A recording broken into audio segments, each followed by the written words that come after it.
Good afternoon, everyone, and welcome to Fridays with Keenan's Cutting Edge, where we discuss all things edge. My name is Jenna Labor, and I will be your host as we explore the dynamic world of Don Keenan's trial philosophy, the cutting edge. Those of you joining us live this afternoon are receiving early bird access to this episode. You have the opportunity to ask questions and interact with our speaker. If you have a question, please type it into the comments section and we will be sure to address it. If you happen to be unable to join us live, episodes are released each week following the live broadcast. So be sure to hit that subscribe button and click the alerts icon to make sure you don't miss an episode. I understand that last week we had a bit of a technical glitch. So for those of you who don't know, I own my own law firm with a friend of mine, Young Ji Hong. Check out the episode I did with her on finding your voice. But since I am a real practicing lawyer, in addition to doing these podcasts, sometimes my day job conflicts. The last week was one of those times. And normally you would not have any idea because of how awesome my tech team is. But our speaker didn't show up. So while the show may go on without the host being live, it cannot go on without the speaker. And that's what happened. So we're still new, we're still learning, and we appreciate you bearing with us as we work out these kinks. So I hope everyone had a wonderful Thanksgiving. I sure did. In fact, I'm still at my parents' house. You can see my background's a little bit different today. And in fact, I think we had some overview from my dad watching the podcast. So this is just so exciting and really super live today. So I hope everyone had a wonderful holiday. And today we have David Marcarian, who is with us to share about something he developed that is a personal injury lawyer's dream and an insurance company's nightmare, a tool that objectively measures soft tissue complaints. Now, MyoVision has been around for quite some time, but I know I haven't heard a whole lot about it, and maybe you haven't either. David is from my own home state of Washington and is currently in Las Vegas. We will put a link to his website as well as his contact information in the description below so that you guys are able to contact him with any questions after this episode. But don't forget, you can ask questions during the episode as well. Now, Papa Don utilized this groundbreaking technology in his own case against Hilton hotels, and I am thrilled to learn more about it and see how I can use it in my own cases. So David, tell us about MyoVision. No, you can't make me. No, just kidding. So first of all, welcome everyone. And Papa Don, I miss you. I enjoyed our time together so much. You're such a great guy. I wanted to tell you how much I appreciate that. So I'm going to do the little share screen thing and let's get started. So you're waving in the air. Okay. So what I'm talking about here, yes, MyoVision has been around for a long time. And the reason that you don't know about it is essentially insurers have done a phenomenal job marketing that there is no validity to this. And that was erased in Florida. It was major Supreme Court when I was in the state of Florida, which I'll go over. But the concept here is, and it's been so difficult for people to understand, and is that it's time right now for a paradigm shift in evaluation of spinal health and specifically soft tissue injury. And what the DynaROM, MyoVision DynaROM does differently is you'll see, and it makes so much sense, but it's been confusing. So I'll go over my background a little bit. So I was trained at NASA and just found out last year that my research study on muscle fatigue in pilots led to a redesign of the F-16 hand control. They never tell you this stuff, but one of the pilots told me himself that it was right after '89 they actually put motion in the F-16 hand controller because the muscle fatigue was a serious problem. And when I was 26, everyone laughed at me saying, yeah, right, you're going to win this, on late night TV, you win this grant, blah, blah, blah. They give out 2 of them a year. At the time, I actually won when I was at NASA. I wrote a I was at IBM's Human Factors Visual Performance Lab at the time, and I wrote a grant proposal, and the NIH funded it. It was actually $500,000. My part was $450,000, and that was to design and build this. And so that grant was a really big deal. I have patents on all this stuff. I lecture all over the place. I teach now. The medical school, University of Buffalo Med School, has integrated this into every single case now, and you'll see why. And as an expert witness, I'm now at 56 wins, 0 losses, meaning that whether it's settled or not, there's tons more, but they have all been in favor of the plaintiff due to the fact the device is totally objective, and it actually finally shows objective data, which leads to a completely different outcome. And you'll see one of the cases that was beyond ridiculous. This really made it a big deal in Washington. So when you're looking at range of motion, you'll see the MyoVision is considered the gold standard in the range of motion assessment book by the AMA. So that was a really big deal that they decided to do it. But it was 12 years of utilizing this, where John Gerhardt, the author of this, realized, oh my God, this is so much more sensitive than range of motion. And the lawyers do not realize when they order MRIs and they order all these tests and they do range of motion, that and insurers are laughing. They're handing this data that proves there's nothing wrong with the patient. And the reason with range of motion is that you'll take, as an example, a yoga instructor. Is their range of motion going to be really excessive to begin? So she's in a rear end motor vehicle collision, and she's able to, she touched her toes before. Now she can almost touch her toes. So range of motion, about 60% of the cases is normal when it's actually not. And what we did was and I patented this, I added muscle guarding to it. So we use, though, for if you want to use range of motion on your own, if you're stuck, if you're in the old paradigm, we do have a very cool range of motion device. These are some videos, but you can go to dynarom.com or myovision.com, both of those, and you'll see this, the information on it. So, and you can download the case in Florida, where I beat all the insurance companies. The key is mobility. So when you go back here, why is my mouse doing this? So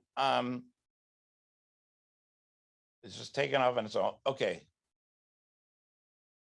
So what's the what the latest mobility is the key, right? I mean, if you could do a functional measure, you'd be way better off than laying down doing an MRI, CT, and the med school was just blown away by this. They're going, why can't we see this in our normal tests? Well, they're all endpoint values. They're all laying down. They're all static.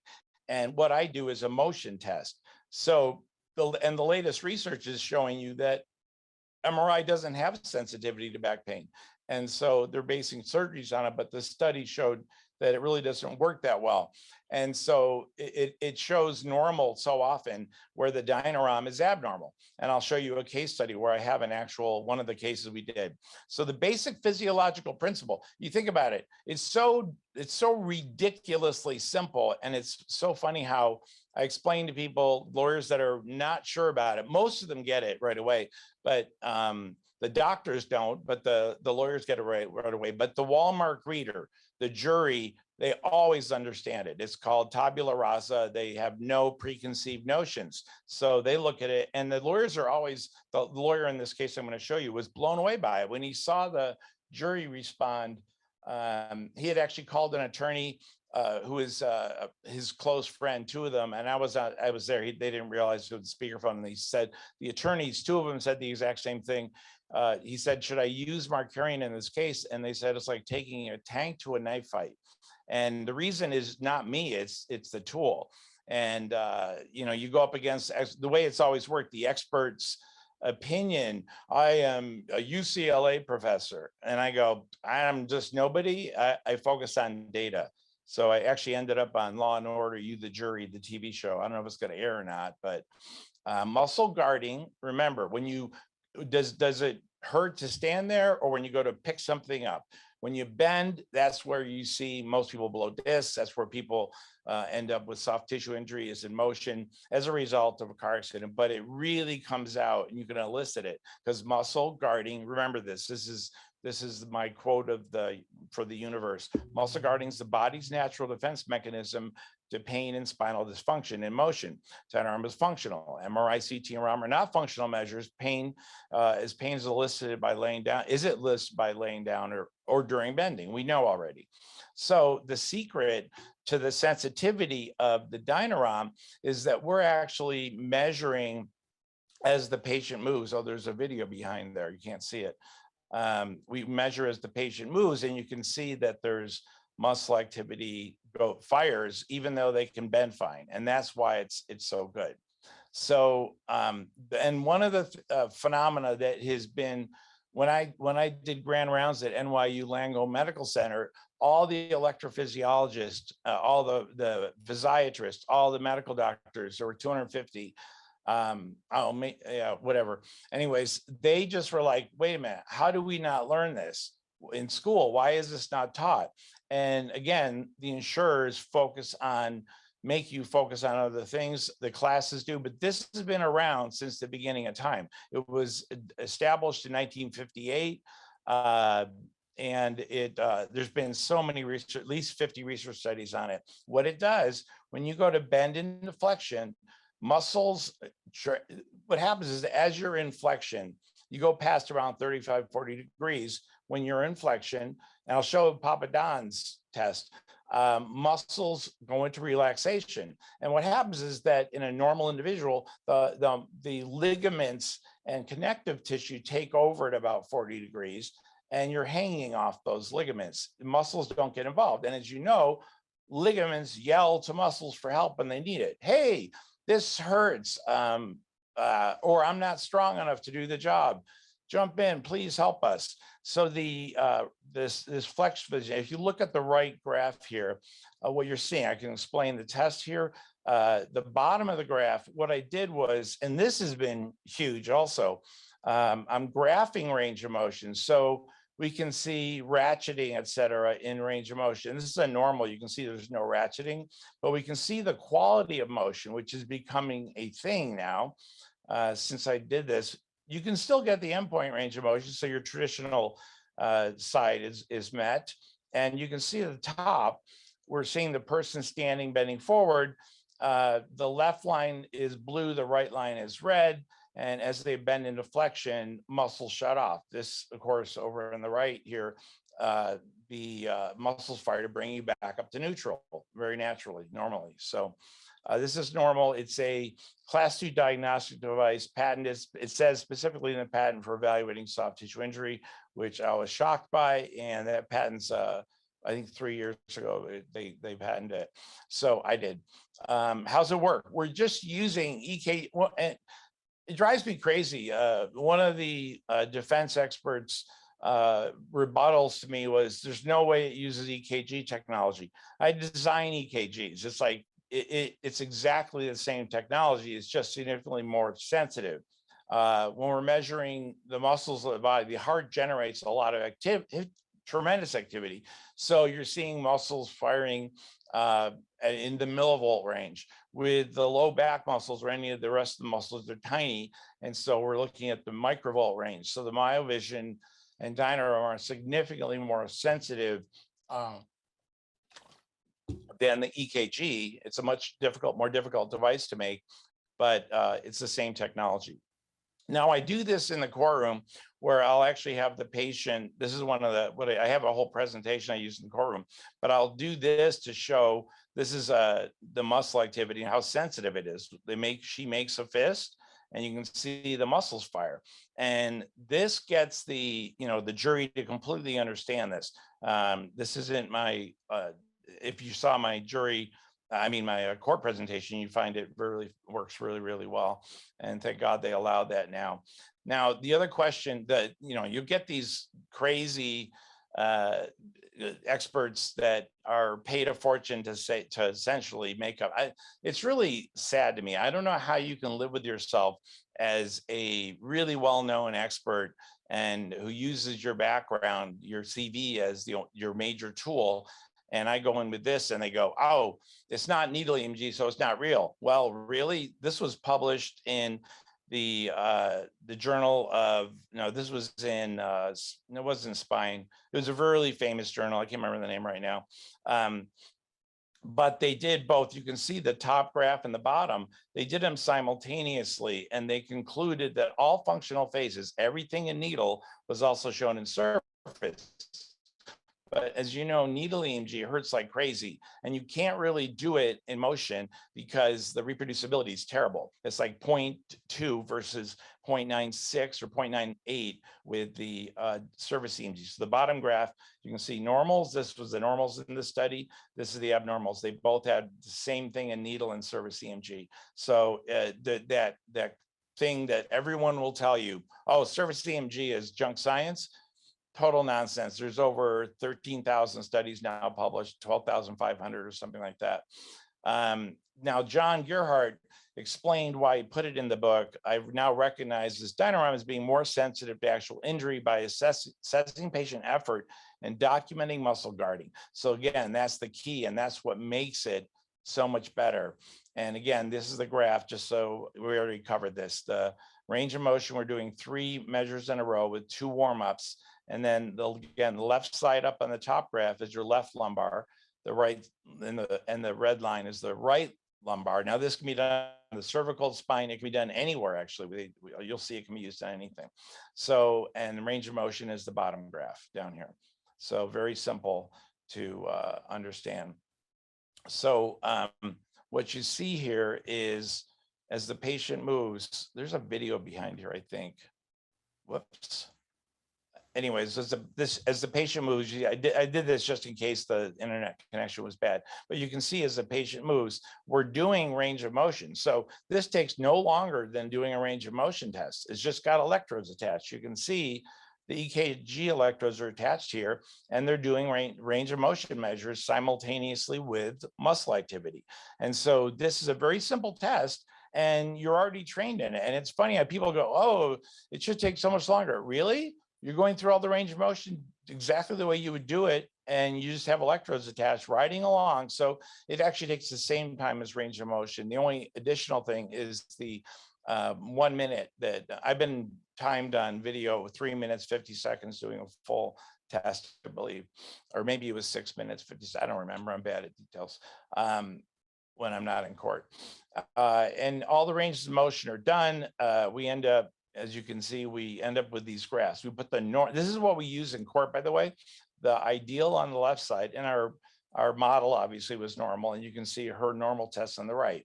So, and that showing the ideal, I break it into one of those segments. I don't show all 3 because it's confusing. One next to one, I chop this so it's only one piece shown compared to a normal.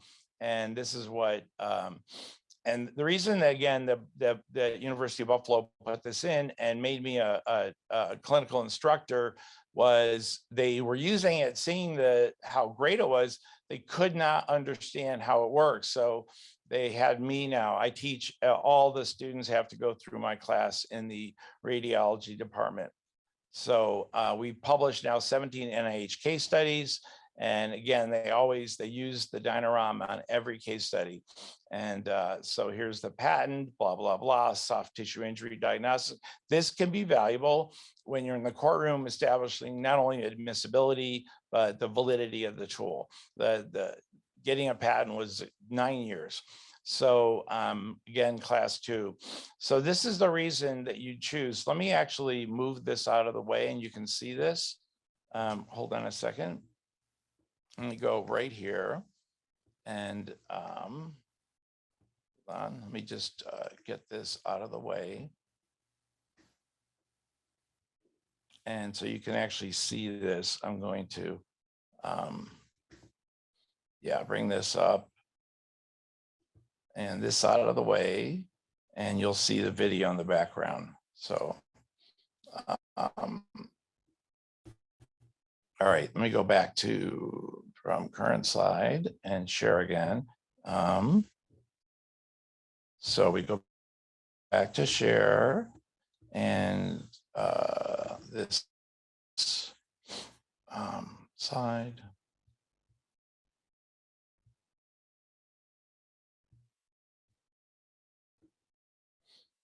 Okay, so what you see here, I'm going to show this video, and what you see here is that the patient.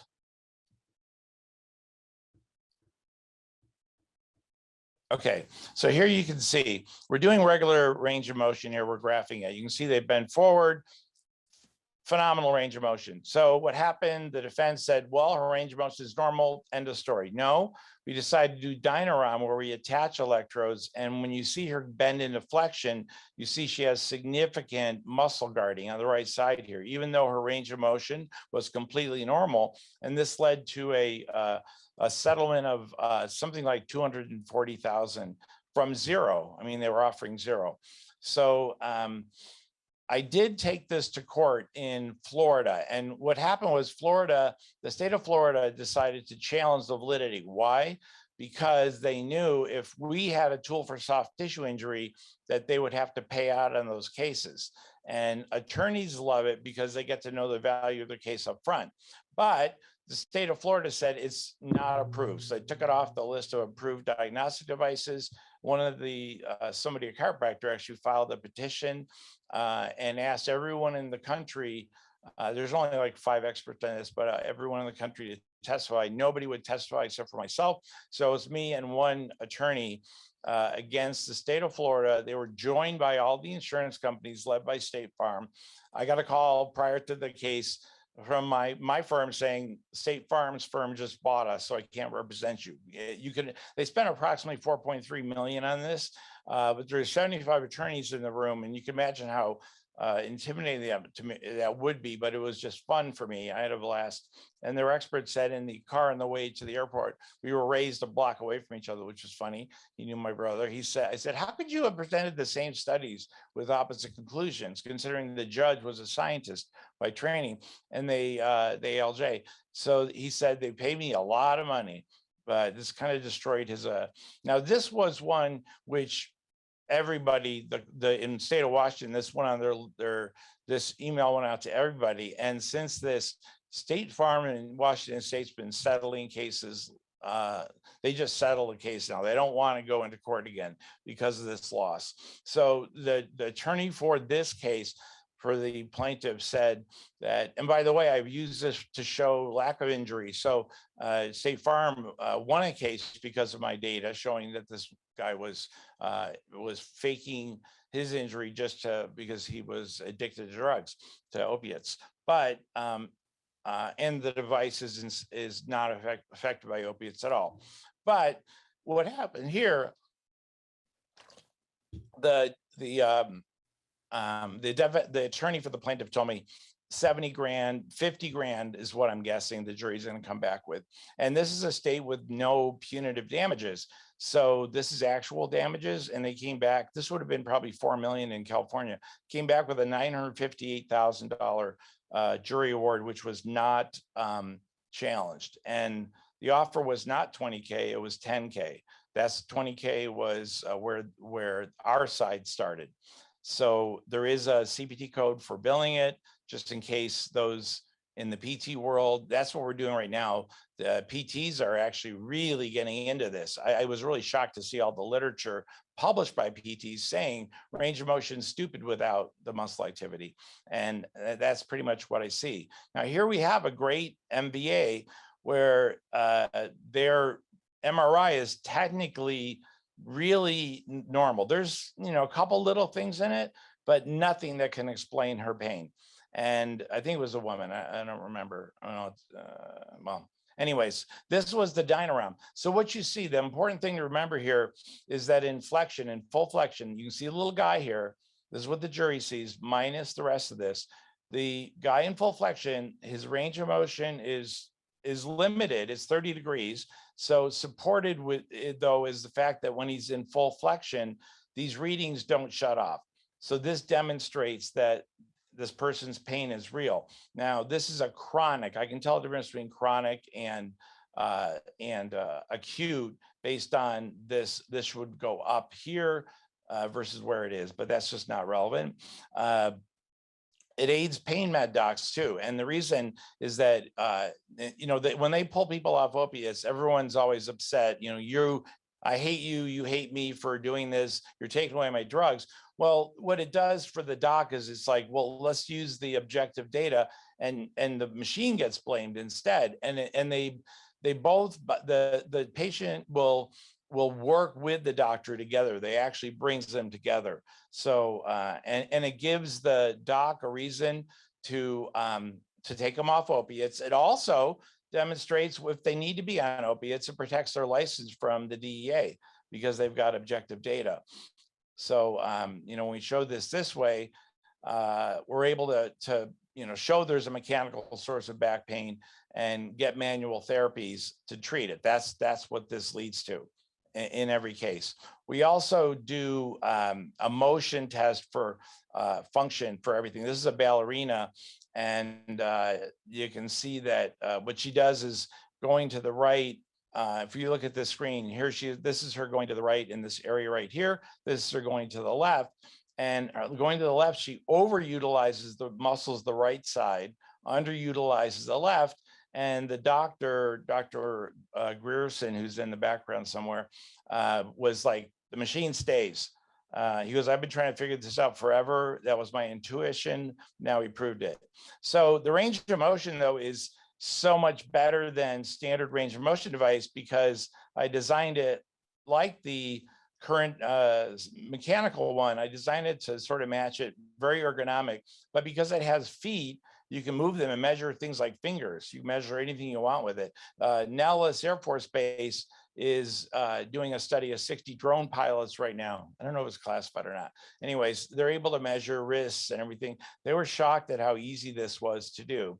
And the graphs are extremely easy to understand. We also show the graphs themselves. The byproduct of this, of using the tool, there's another byproduct, which is the big deal. One of the attorneys, Benedetti, when I did this test, she's like, every test was normal. And these were some really good docs that were saying, hey, I just can't find anything. This guy is claiming he's in pain. And his test was the one here on the right. And you can see that he had great range of motion. Actually, his was higher, 70 something. This is a different test, but it looks the same. See how the muscles are firing like crazy? That's muscle guarding. This is a lack of flexion relaxation. I said, but what she's like, you solved the problem. We're going to win this case. And I said, I want you to see something else. It's crucial to this because every one of these patients, every one of your clients feels like an imposter when they have this back pain because no one believes them. This guy, when we went into that, I go, watch his response, watch his shoulders, watch what he does. And this happens in 8 out of 10 cases. When I showed him this, he said first of all, his shoulders dropped. He started crying and he said, can I show this to my wife? And so the attorney was like, oh, wow, that's great. Because, it does reduce the stress on them as well. So cardiologist, this is the analogy one of the MDs I know made was that the cardiologist, you go into the ER with chest pain, you immediately get an EKG. When you have spine pain, you should be getting a DynaROM. So that's what this does. I also wanted to show you Papa Don's case. So can you see this? Yeah, the blue. So in this case, let me see here. Let me go here.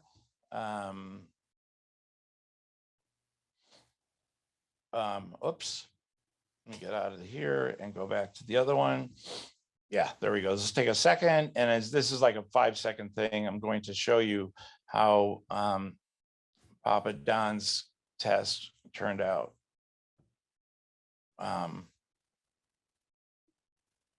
Okay, so what I do is, let me go back to share screen. I'm going to share this screen with you. So there we go. Now you should see it. So in performing a rotation, the left and right in a normal, this is what the jury sees, by the way, is this presentation of ideal and patient name on the right. And in ideal, when you do a left rotation, one muscle should fire. Why would both fire? If you have, I did this in Law and Order, You the Jury, I showed it with my hands.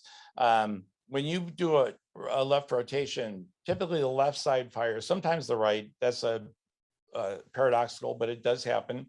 The one side fires, the other does not. Why would the opposite side fire? Well, its job is muscle guarding, so to reduce the further pain. So when you're doing a left rotation, if both of them fire, if both of them fire, that is proof that they're in pain. And in addition, you can see how the readings are bouncing all over the place. So this bouncing is the fibrillation that you see in needle EMG and surface. And so that fibrillation establishes that it's acute. And we were able to utilize this. I did a presentation. And so I use these graphics where I demonstrate what should happen. Muscles should relax in flexion, and then go into showing the ideal next to the patient. This was the test that we did.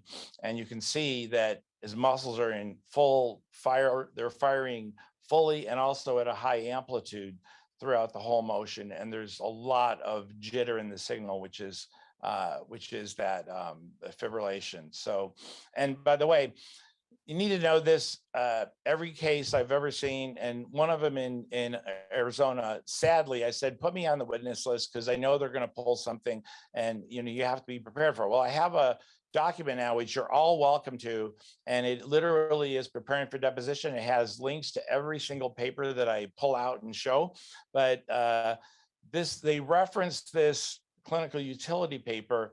And in one of the Fry challenges in Washington, there were 6, they dropped every one of them. They said, well, the clinical utility paper said there's no validity to it. I hammered on this group, I can't remember their name, the American Academy of Electrodiagnostic Medicine. So they changed names. And I got this, luckily, thank God. It was retired. This paper doesn't exist, but lawyers are getting it all the time and using it. And I pleaded with the attorney, please use this if we go to court. This one settled, I think, for $220. It was a $0 case, all because of this.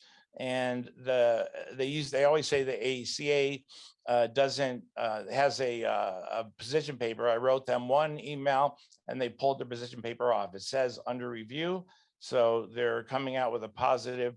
The other one is they reference old books. Croft does, the Croft guidelines. Croft does, he borrowed it. He's like, I want to see this for myself. He was saying there was no validity to it in his 2005 or 4 book. 2009, he published. So clearly we can see with the DynaROM now, we can see the difference between normal and abnormal necks. So again, it's, these resources. But if you send me an email, I'll send you back this, and it's really great because it's literally every single question. I went through all my depositions, every question that you're going to get and see, and it prepares both the expert, the doctors and the attorneys for this. And attorneys, all I get from feedback is that they love it. So this is how you reach me. So Jenna Labour, but with the French name, but is actually English. Yeah. So I need you to explain that to the court. Please explain to the jury how it is you have what appears to be a French name, but it's actually English. So do we have any questions? I think I covered everything. Did I cover everything? I think you did. I'm going to go back and ask you a couple of questions just for clarification purposes. But we don't yet have anything from the audience, which is not atypical. Sometimes people are just kind of absorbing what's going on. Other people, it's the day after Thanksgiving. So who knows, they may watch it after as a recorded episode and then send you an email, which I hope people do, because this is really interesting. This is really interesting technology, because rather than just saying range of motion from like a skeletal point, it measures what your muscles are doing, and it measures, well, your client's muscles, hopefully not ours, but maybe, and measures when they're firing incorrectly, which is objective demonstration of muscle guarding, which means there's something wrong. Yes. Right? Is that right?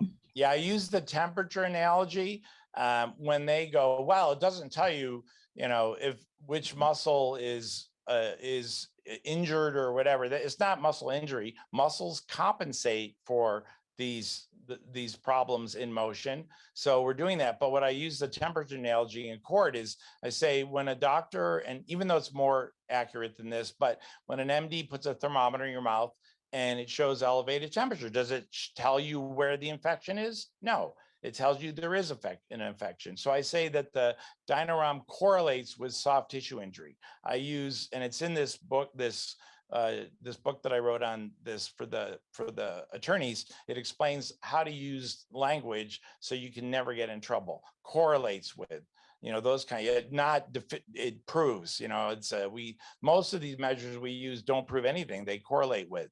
So just like with temperature, but I also want to make really clear. You have another question, probably.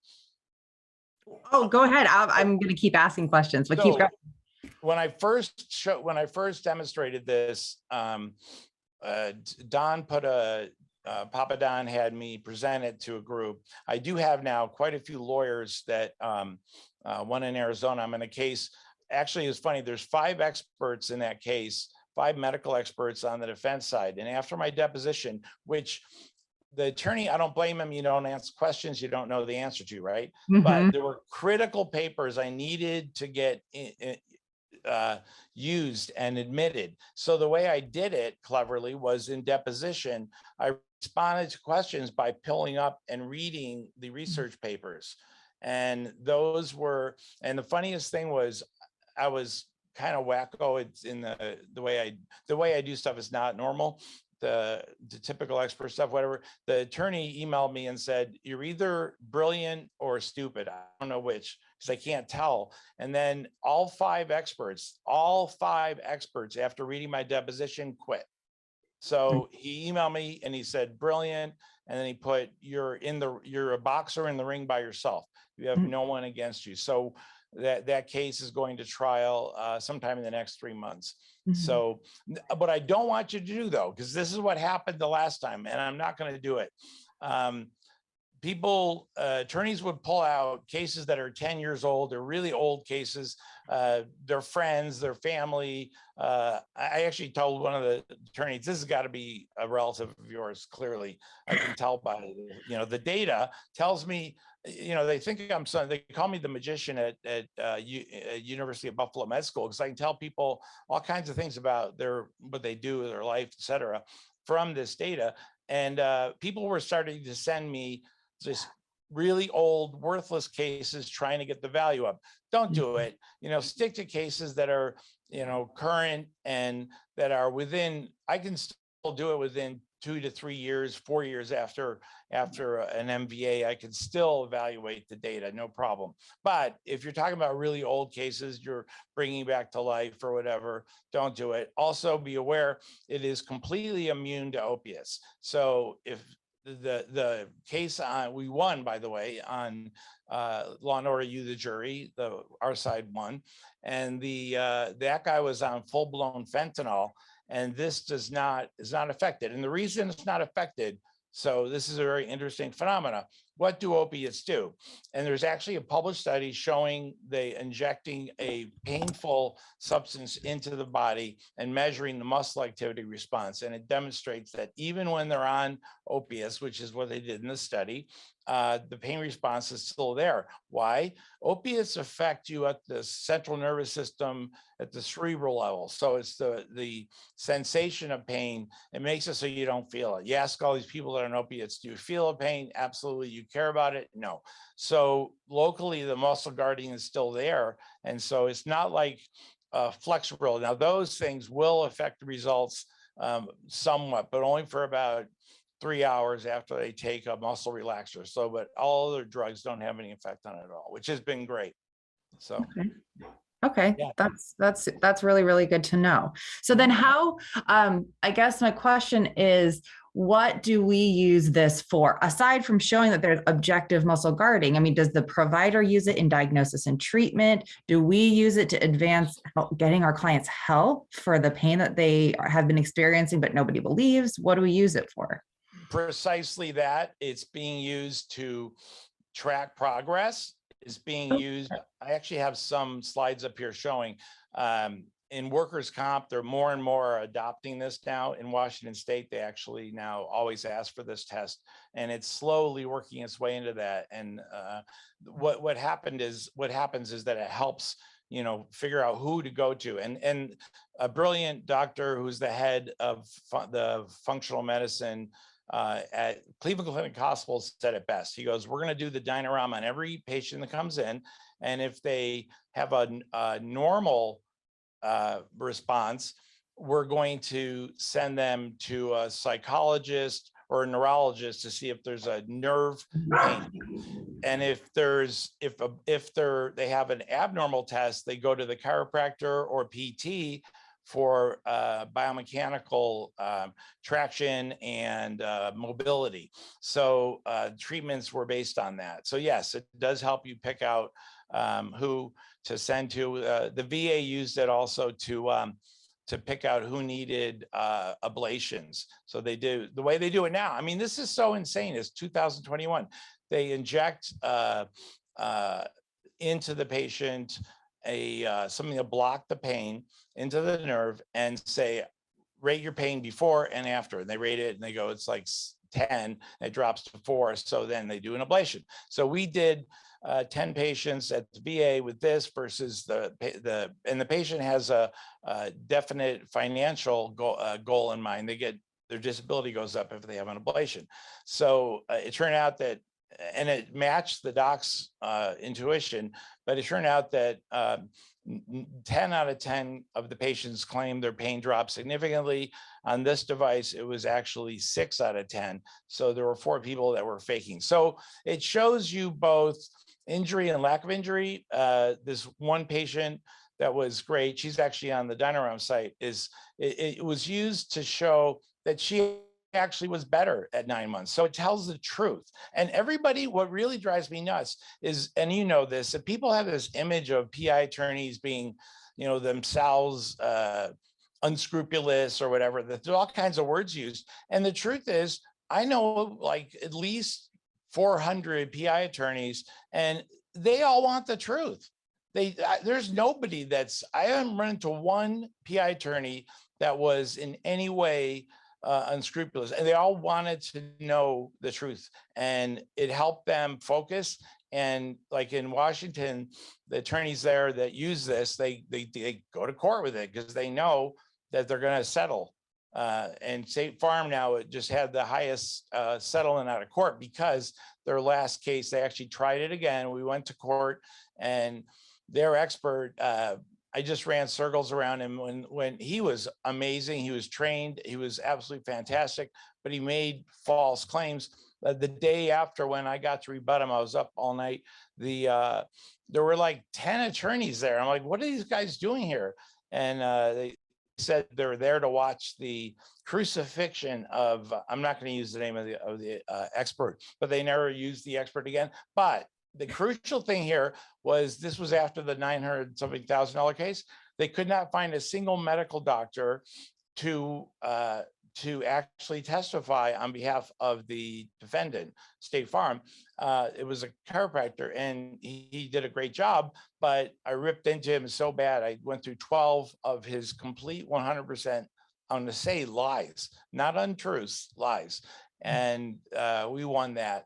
But it would have been a lot higher if the plaintiff wasn't so, they did some stuff that I thought was really inappropriate. It said, we're religious, so therefore you should pay us more money. And it's not a good idea.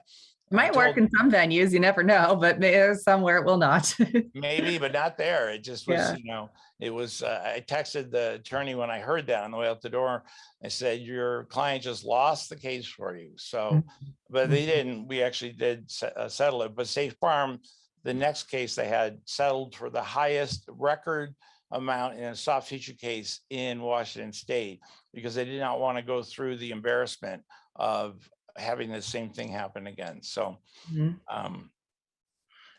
that's about all. And so, yeah, you can take with your attorneys have been fun. A group here, the biggest law firm here in Nevada, they had me test one of the guys who could barely walk. Oh, he's in so much pain. He was an attorney and he was really hurting.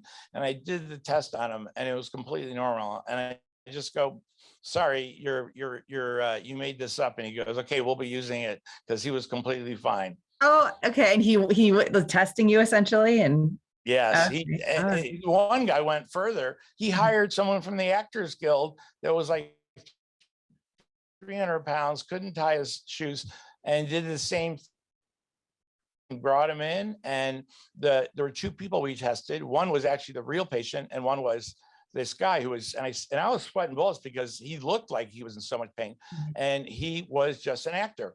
And I said, look, he's normal. She has got a completely, and she looked completely normal because the range of motion was so good, and she was in such great shape, which is one of the things that happens. You got a patient. This is where it can be really, patient's in great shape, looks really great. This is amazing how it can help that. You can see the woman that's on the DynaROM site that, you know, she was perceived by everybody as being normal because she looked normal and she had a very high pain tolerance. Is there any? So it helps with all of these soft tissue cases. So.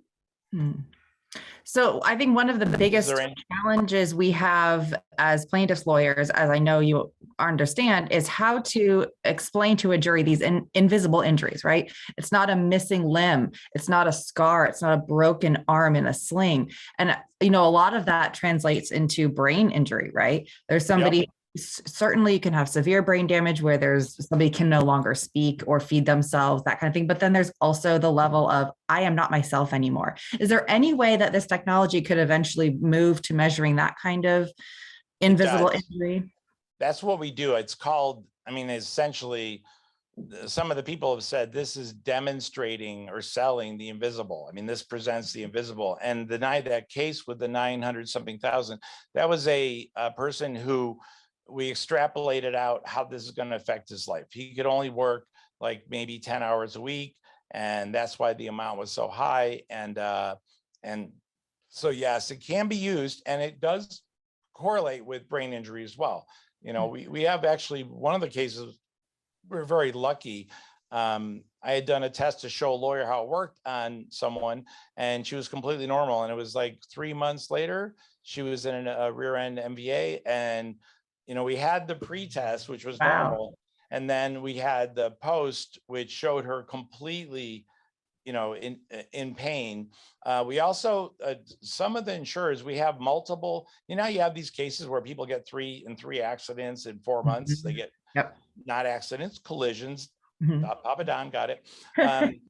They apportioned the payment based on this test, because you could see the result of the type of impact. The side impact has a different result muscularly than a rear end. And so you can see, and I've also had a husband and wife hit and their tests overlay perfectly because they're affected the same, and it's by the seatbelt. They get twisted and they were affected the same way. I even said they had their heads turned to the left, and that was in the notes. They had done that. You could see it, that it's that accurate. So, but yes, it does correlate with brain injury. It does show quality of life. And that's one of the things that I brought up independent. And this in Don's case, I actually said one of the problems he'd have, I'm not going to tell you, but one of the problems he'd have, it wasn't what you're thinking, but, and it was exactly what he had put in his notes. Now, one of the secrets to what I do with this, now we have the service where the doctor or someone, whoever, a PT does the test. And if they're not comfortable interpreting it, just right click, send it HIPAA compliant. We do the interpretation with the doctor, an MD or a DC. My name goes on it as well, and send the report back. and it's a great quality control. Like we'll tell them, guess what, you did the test wrong, redo it. Or it's powerful because all the insurers know me. You guys don't know me, but the insurers all know me. So they know they don't want to really go up against me. But that's been that's changed things dramatically the last year. We got like 30 tests last week to do, so it makes it easier to present because I get put on the witness list. So it helps. But this document, like I said, the attorney's guide to preparing for deposition or something like that is really great. So email me, I'll send it back to you. I don't think it's on my website for some reason. Oh, well, yeah, there's a reason it's not on the website, and it should be soon, but it's not there right now. So I can just send it to you.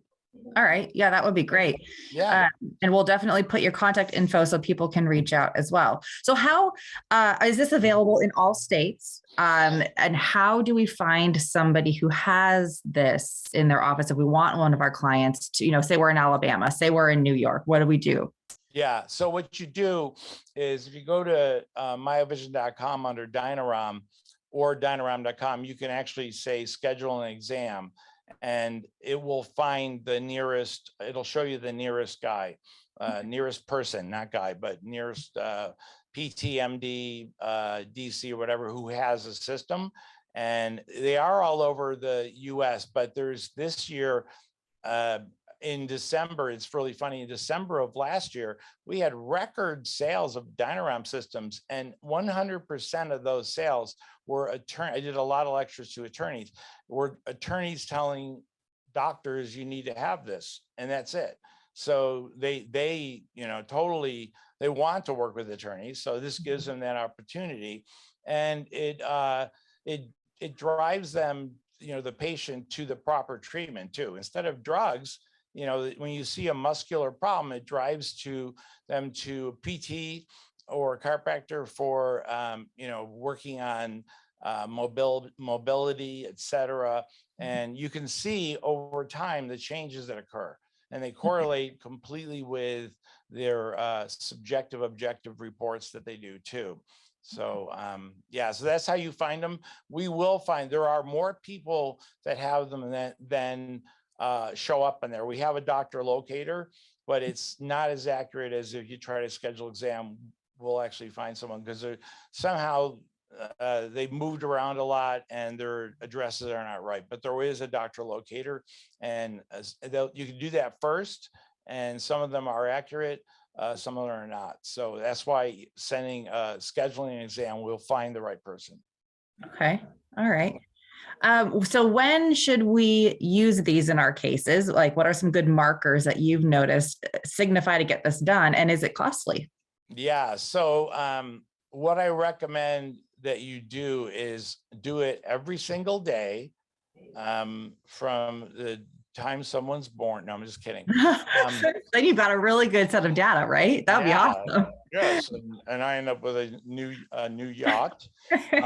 No, what I recommend. So there is an argument that the defense makes that they don't. It's really rare that anyone even knows this, but with needle EMGs, they always wait 4 to 6 weeks after a MBC because the muscles naturally go crazy after an MBC. So the needle EMG will appear so crazy abnormal, you kind of want to wait for it to settle down. So that is even though I recommend you do the test immediately because you want that data. So I look at it like do it immediately, do it again at 6 weeks. And then some people, there's 2 schools of thought. Some do it we have a guide on this. Some people do it every 6 weeks to see if the patients really improved a lot, if their treatment's working well. The majority do it 3 times. They do it at the beginning, they do it in the middle, or at that 6-week period. Most of the time that they see people, they're way beyond, they're beyond 6 weeks, beyond 4 weeks from the accident, the collision. So it usually is one like 6 weeks after, and then one that follows is and you can determine whether or not they need further treatment or refer to somebody else if you're not being effective. So a lot of the docs have bought this to either show this to attorneys or to patients what's going on with their bodies. And the feedback we've gotten is it's made them better doctors. In the chiropractic arena, they were doing some crazy upper cervical technique that wasn't really affecting the body, and they changed to manual adjusting, and it helped. In the PT world, they would get more aggressive with the mobility therapy they're doing. And so it's had that kind of effect where the doctors tell me it's made me a much better doctor, because that feedback tells me, because, everybody, when you're a hammer, everything looks like a nail. And if they have this belief system, like, especially in chiropractic, there's so many that believe just adjust the upper, the upper neck only. And it is wonderful for some people, but it's not. The key is that when I was at NASA, we always said the individual differences are the norm. So that's the key, is everyone is different.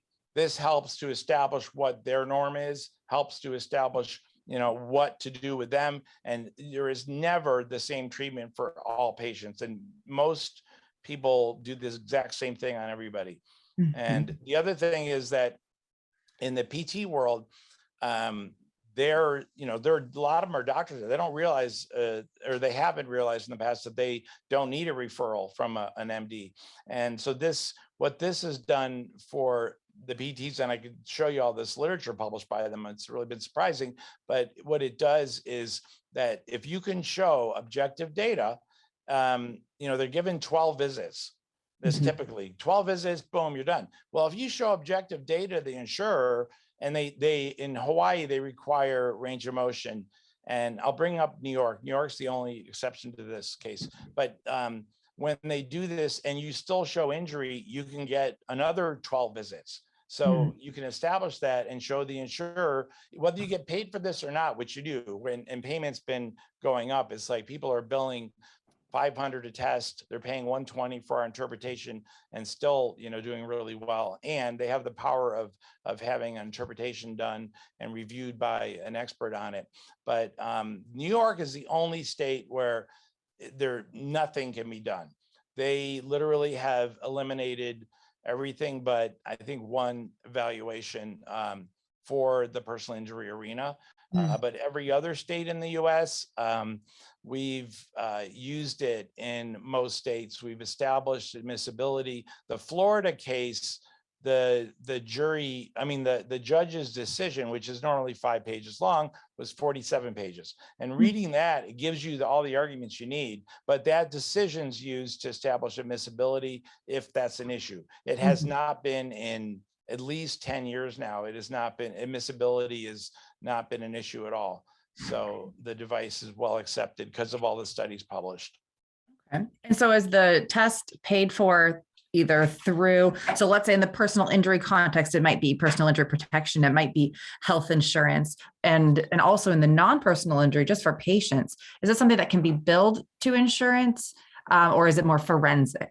No, it's actually billed for insurance, and it's used both ways. I see the regular insurance paying for it, about 25% of the time. I see attorneys paying for it up front for the first exam, just because they want to get the data. I see the doctor waiting, of course, for the whole bill to be paid at the end. But this big, huge change has occurred. And I've got video of people telling, saying this, is that one of the guys was in practice for 30 years. And he said, after getting this is the first time, and it helps you as an attorney, it helps the doctor, it helps the patient. First time he had, and I got so many doctors say this, first time he had got a full payment on his bill, did not have to cut bills. And that's a absolute, there's so many byproducts, psychological for the patient, the financial side of it, but they have a tendency to, and one of the ones in Massachusetts now has 30 or 40, maybe more cases they paid in full. And so he's never, and that happens in, he said that was happening in 100% of the cases. They were asked to cut their bills. And now that he never happened since then, this has never happened. So, Wow. well, there's the reason is every approach the experts have tried to discredit this has failed miserably. And currently, this is a real problem. The Journal of Occupational Environmental Medicine published in their book on injury, they published that this was not an approved tool. And I used that in this deposition in Arizona, where I actually, the key to all this is I go to the reference section. Also critical, I do not, when I do these tests, I tell the patient, I did this with Don, you can ask them, don't tell me a word. I don't want to know what happened. I loved at NASA, we were trained double blind, double blind, double blind. So I create this double blind, which makes it so much more powerful in front of the jury, because I didn't know anything about the patient. I had no clue until maybe after the case is over, I'll find out.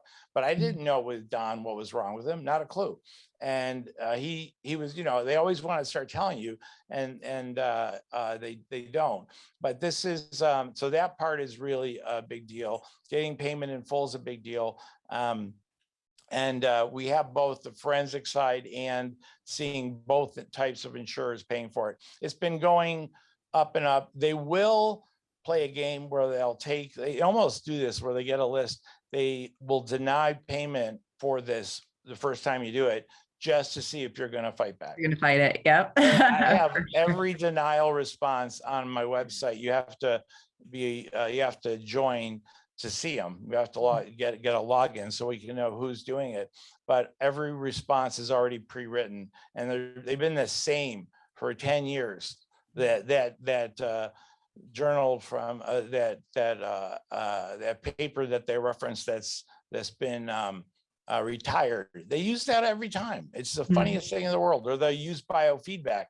None of it makes any sense. And they can, the last case, 3 cases ago, they did hire I'd say the world's leading expert on this. He's published at least 90 papers. And his first sentence in his declaration, I responded with a research paper he wrote saying the opposite of what he said. And that was it. They settled it. And so going up against that guy, he's like one of the most famous authors in the science world. But he doesn't realize that he's published papers that say this definitively shows injury. So I love that. But I really wanted to go up against him in jury trial. But they that's too bad. I know, it would be like it's like boxing Mike Tyson or something and winning. Yeah. All right, we kind of got to wrap up, but I have one more question because I want to make sure we're getting since today is a holiday sort of episode, I want to make sure I'm addressing everything that people might be thinking about. So finally, as far as testimony, does the provider who does the test testify about it, or do you, as the creator of the technology, have to testify in each case? I don't have to testify, but I do testify. And oftentimes I have it in my fee schedule that I have the right to not charge for it. And in the $900-something thousand case, the way that I dealt with the defense attorney just jumped all over that and said, how is it you're not charging for this? So I didn't charge a penny. And I said that because they use the interpretation service, one of the things I do is I guarantee that if this has to go to trial, I will testify as part of the cost of that service. And so that's how that worked. And it was like, that's been, the attorneys going, how are we you got to charge. I've had a lot of attorneys pay me afterwards just because they wanted to. I got an email from Mike Maxwell saying, Mike. Mike, yeah. He was great. He sent me an email because this patient literally had no experts on her side. None. I was the only one that did anything. She was the worst, so non-compliant. And again, this helps with compliance as well. because, they want to like change the results, but she was not compliant, didn't go to anybody. And he wrote me, he's like, you just killed it. And our $200,000, jury award would have been zero, because she had no one. And so from what I know, and so Mike goes, I'm going to send you money anyway. So that was sweet of him. yeah, he's just the greatest guy. You know him, huh? Really great. Yeah. Oh, yeah. We talk with him quite a bit. And anybody in the Washington area who has questions, we've been talking to him quite a bit on medical malpractice lately. But he also spoke. He was the co-chair with my partner Young G on the brain injury seminar that we did out here. So he's an edge person as well. Been to many of the colleges. So anybody I didn't know that. That's great. So yeah, he's the most fun to work with because he's so adaptable, as you know, like it's fun he's completely disorganized, but like the way I met him was, this is interesting to show how brilliant he is. They did have a deposition where the guy who was the expert was a chiropractor, and he was clueless about this. And I said to him, you need to have me do this. He goes, I understand the whole thing. Well, he didn't understand it at all. He was making mistakes. I took out the brochure. I wasn't allowed to talk. And I showed Mike the key points. I underlined the key points. Mike instantly understood this and asked the question. So the guy had no choice but to answer with what we needed. And that changed everything. That was how we met. And I go, how did you do that? He goes, I'm a genius. Yeah, he's good. And he learned from Don, just like the rest of us. And, we all owe so much to Papa Don just for the way to think. Honestly, law school teaches you to think in one way. And then Don Keenan helps to fix that by using a lot of yeah, I need to go through his course myself. It's like, and I was so impressed with him. I actually, when he had his injury, I said, I want to fly down and test myself. So, and it's not easy to get to where he lives in Florida. I know. They don't even have taxi services out there. It was a struggle. It's so funny because it's like Happy Town. I didn't know that it was the town they filmed the Truman Show. But I'm like, what is going on? Like Happy Bank, happy everything. It was just, so unusual. It's a microcosm there. But I wanted to do the test myself. And it's truly amazing. It's like people may have an image of Don, because of his success being pretentious or whatever. My God, he was the most down-to-earth person I think I've ever met. And he actually, with my test results, he actually teared up when he saw him as well, because it was, it really was like, wow, finally something that will help. And what I did for him, by the way, and I can do this for any attorney, I prepared a recorded video demonstration of their case. And the mediator looked at the video. It was about 15 minutes long, and wrote through he couldn't write me directly, but he wrote through the attorney who's part of your group. It's so great to see plaintiffs finally having objective data, because it made it very easy for me. It's crucial. It's so hard to say I have pain and have somebody really, because guess what? Like you said, your testing can show when it's not real pain. And it's not like people go around making things up. It's just that sometimes, and I shouldn't say not real pain either, but it's like sometimes it might be coming from something else. So, all right. Now that's another thing we do is we tease out the psychological. We've got so many psych cases. Mike had one that was so great. Completely normal. These two twins that were she was completely normal. And it was like, he went to the brain injury area, but the reality is she's like, oh my God, for her sake, she's like, oh my God, I'm trying to meet Mike's requirements for me to be an injured patient when I actually feel fine. And I didn't know. It's like, I was hurting in the beginning, but I'm not now. So it's been a reality check for the patient as well. So it does provide that. And that's been extremely cool. And now the other part was this woman that I tested, that she was completely abnormal. In the beginning, at 9 months, she was completely normal. The doctor was afraid of her. So I actually talked to her directly, and I sat down with her and I showed her the test results. And she was just like, for being this tiny little creature, she was such a beast. And man, she would just like scream at him, I want treatment. And I showed her the test next to normal. She was completely normal. I said, so what's really going on? And she said, I don't want to go back to work. I mean, that reality check stuff is very valuable. And I told the doctor that I said, you're going to see 3 months from now, she's going to call you saying, thank you for that test because I got a new job. And it was almost 3 months to the day that she called. Wow. And she's like, I changed jobs. And because are people happy sitting around at home doing nothing, looking injured? No. You know, wondering if there's a guy in a van videotaping them playing something, you know, so this is valuable for that as well, getting them, you know, to realize they're fine now. So it doesn't happen very often though. It's usually pretty permanent, the stuff that I see. So yeah. Anyways, okay. Awesome. Thank you so much for being with us, David. And let's see. And thanks all of you guys who joined us this week. I know that we may be seeing a lot of people watching this after the recording. Please email David, email us if you need additional information. But if you liked today's episode, please click that thumbs up and don't forget to subscribe and sign up for alerts so you don't miss the next one. The podcast is about delivering what you want to hear. So don't be shy about sharing topic ideas with us. As Papa Don always says, if you want to know more about it, chances are someone else does too. Next week, we will be hearing from a very special guest, my mom, Lil Labor. Lil has been an occupational therapist for several decades and developed a specialty in vestibular therapy. Those of you with clients who have been in car crashes, slip or trip and falls, or who have brain injuries, you're not going to want to miss this one. I'll share more next week about why Papa Don insisted that my mom speak with you all on this topic, but it's going to be super informative and super helpful to your practice. Have a wonderful weekend, and I'll see you next time.